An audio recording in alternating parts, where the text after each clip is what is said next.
ഈശോമിശിഹായ്ക്ക് സ്തുതിയായിരിക്കട്ടെ. പ്രിയ ഗുരുജനങ്ങളെ, എൻ്റെ പേര് ക്രിസ്റ്റോ മാർട്ടിൻ.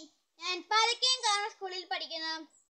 വിശുദ്ധ ചാവറയച്ചൻ്റെ കുടുംബ ദർശനങ്ങളെ കുറിച്ച് നിങ്ങളോട് സംസാരിക്കാൻ ഞാൻ ആഗ്രഹിക്കുന്നു.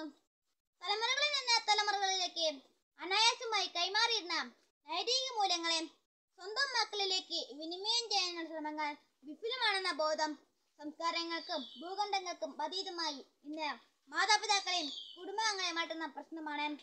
തലമുറകൾ തമ്മിലുള്ള വിടവ് നിത്യമെന്നോളം വർദ്ധിക്കുന്നതിന് മാതാപിതാക്കൾക്കും മക്കൾക്കുമിടയിൽ മാത്രമല്ല, അധ്യാപകർക്കും വിദ്യാർത്ഥികൾക്കും സഹോദരങ്ങൾക്കും തൊഴിലാളികൾക്കും ദമ്പതികൾക്കും ഒരുപോലെ ബാധകമാണ്. ആധുനിക കുടുംബങ്ങളെ പറ്റി അനുഗ്രഹീതനായ വിശുദ്ധ കുര്യാക്കോസ് പ്രബന്ധങ്ങൾ മാതാപിതാക്കളും കുട്ടികളുടെ വളർച്ചയും വികാസവും നോക്കി നടത്തുന്നവരും അമൂല്യമായ മുന്നറിയിപ്പുകൾ എന്ന നിലയിൽ സൂക്ഷിച്ചു വെക്കേണ്ടതാണ്.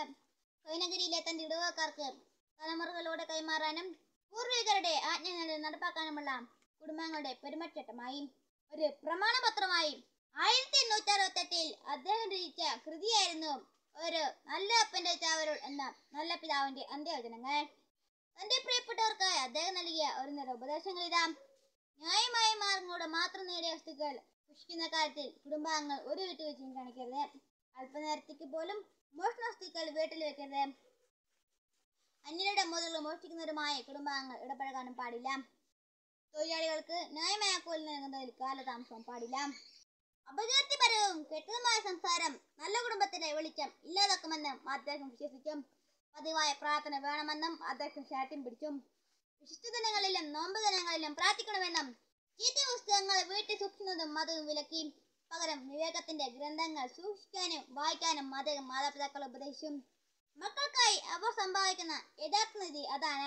അദ്ദേഹം പറഞ്ഞു, വിശുദ്ധന്റെ മറ്റൊരു ഉപദേശം ഇതാ: സമയത്ത് തന്നെ ഉറങ്ങാനും കിടക്കാനും കൃത്യമായി ഉണരാനും ശ്രദ്ധിക്കുക. വൈകിട്ട് ത്രിസന്ധ്യ പ്രാർത്ഥനയ്ക്ക് ശേഷം കുടുംബ പ്രാർത്ഥന എന്ന് എല്ലാവരും ഒന്ന് ചൊല്ലുക. എന്നിട്ട് അരമണിക്കൂർ ധ്യാനിക്കുക. നല്ല ക്രിസ്ത്യാനി എന്ന നിലയിൽ കുട്ടികൾക്ക് മാതാപിതാക്കൾ നല്ല ആത്മീയ അടിത്തറ നൽകണമെന്നും അദ്ദേഹം നിർബന്ധം പിടിക്കുന്നു. ലൗകിക കാര്യങ്ങളിൽ വിട്ടുവീഴ്ച ചെയ്യാതെ സത്യത്തോടും നീതിയോടും പരിഗണന പുലർത്താൻ കുട്ടികളെ പഠിപ്പിക്കണം. പ്രിയമുള്ളവരെ, നല്ല അച്ചടക്കമുള്ള കുടുംബാംഗങ്ങൾ കെട്ടിപ്പടുക്കാൻ ഇനി ഒരുപാട് കാര്യങ്ങൾ നമ്മുടെ പിതാവ് നമുക്ക് നൽകിയിട്ടുണ്ട്. ഇക്കാര്യങ്ങളെല്ലാം നമ്മുടെ ജീവിതത്തിൽ പ്രാവർത്തികമാക്കാം എന്ന ആശയത്തോടെ ഞാൻ എൻ്റെ വാക്കുകൾ നിർത്തുന്നു. നന്ദി, നമസ്കാരം. ജയ് ക്രൈസ്റ്റ്.